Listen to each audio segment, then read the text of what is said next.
Hello बच्चों, चलिए प्रश्न को देखते हैं। प्रश्न दिया गया है हमारा, मूत्र के निर्माण की क्रियाविधि लिखिए। तो सबसे पहले इस प्रश्न का हम देख लेते हैं मुख्य उदाहरण क्या होगा। मुख्य अवधारणा। तो यहाँ पर इस प्रश्न का मुख्य अवधारणा है मूत्र के निर्माण। मूत्र के निर्माण।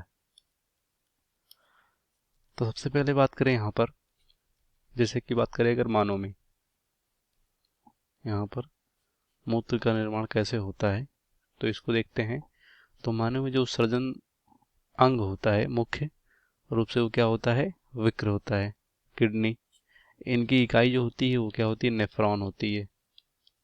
नेफ्रॉन यहाँ पर एक कुंडलित नलिका होती है, जिसे यहाँ पर विक्र नलिका भी बोलते हैं, इस तरह से करके। तो नेफ्रॉन विक्र की इकाई है और बहुत सारे नेफ्रॉन्स विक्र में पाए जाते हैं। तो इन्हीं नेफ्रॉनों में से जो रक्त होते हैं वो गुजरते हैं, और जो भी यहाँ पर जल होता है वो यहाँ पर छनता है और वो मूत्र के रूप में इसका निर्माण होता है। तो ये हमारा यहाँ पर क्रियाविधि बताना है। तो मुख्य रूप से 3 चरणों में जो हमारा मूत्र का निर्माण होता है वो संपन्न होता है। पहला चरण यहाँ पर है जिसे हम क्या बोलते हैं, अल्ट्रा फिल्ट्रेशन, या हिंदी में क्या बोलते हैं, परा परा निस्यंदन। परा निस्यंदन यानी अल्ट्रा फिल्ट्रेशन बोलते हैं इसको। उसके बाद दूसरा चरण जो होता है हमारा, इसे वर्णात्मक पुनर्अवशोषण या रीअब्जॉर्प्शन या पुनरा या इसी का दूसरा नाम है पुनः पुनः अवशोषण। अवशोषण। और लास्ट में श्रावण, या सिंपल बोल सकते हैं स्राव या स्त्राव। तो ये 3 मुख्य चरण होते हैं हमारे, जो यहाँ पर मूत्र के निर्माण की क्रियाविधि होती है। तो एक एक करके देख लेते हैं कहाँ पर होता है।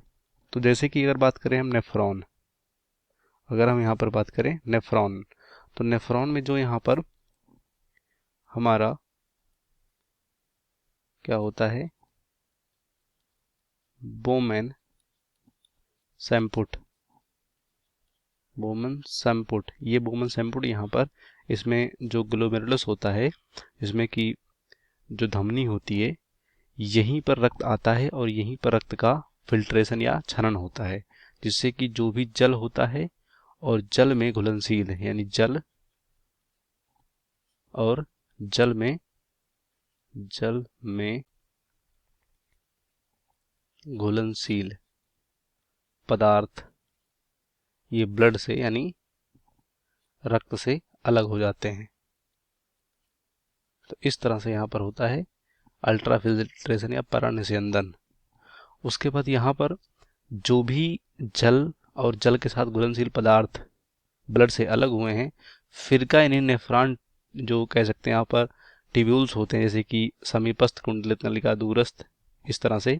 तो इनमें यहाँ पर फिर से क्या होगा, समीपस्थ कुंडलित नलिका में फिर से यहाँ पर इन पदार्थों का क्या होगा, पुनः अवशोषण होगा, यानी इनका क्या हो जाएगा, पुनः अवशोषण हो जाएगा।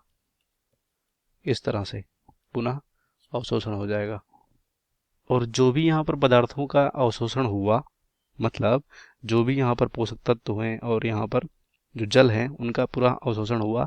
उसके बाद यहाँ पर जैसे कि श्रावण में क्या हुआ, स्राव में जो कि यहाँ पर अपशिष्ट आयन थे, अपशिष्ट आयन, इनका फिर से यहाँ पर स्राव होगा। अपशिष्ट आयन हो गए, यहाँ पर हाइड्रोजन आयन हो गए, हाइड्रोजन आयन हो गए, इनका फिर से यहाँ पर क्या होता है, श्रावण होता है। और ये यहाँ पर जल में उपस्थित होते हैं। और ये जो हमारा है नेफ्रॉन का जो नलिका होती है, जैसे कि डीसीटी यानी दूरस्थ कुंडलित नलिका, इससे सीधे यहाँ पर जो जल होता है, इसमें जो कि अपशिष्ट आयन और हाइड्रोजन आयन होते हैं, ये कहाँ चले जाते हैं, संग्राहक, संग्राहक नलिका, इस तरह से संग्राहक नलिका में चले जाते हैं। और संग्राहक नलिका से फिर से यहाँ पर जो हमारा किडनी का जो यहाँ पर calyx, major calyx, minor calyx, उसके बाद पेल्विस, उसके बाद लास्ट में यहाँ पर सीधे कहाँ पर चले जाते हैं, मूत्रवाहिनी। मूत्रवाहिनी, मूत्रवाहिनी से फिर मूत्राशय, और मूत्राशय से फिर मूत्र मार्ग द्वारा शरीर से बाहर निकल जाते हैं। तो इस तरह से मूत्र के निर्माण की क्रियाविधि होती है। तो उम्मीद करते हैं आपको प्रश्न समझ में आएगा। धन्यवाद।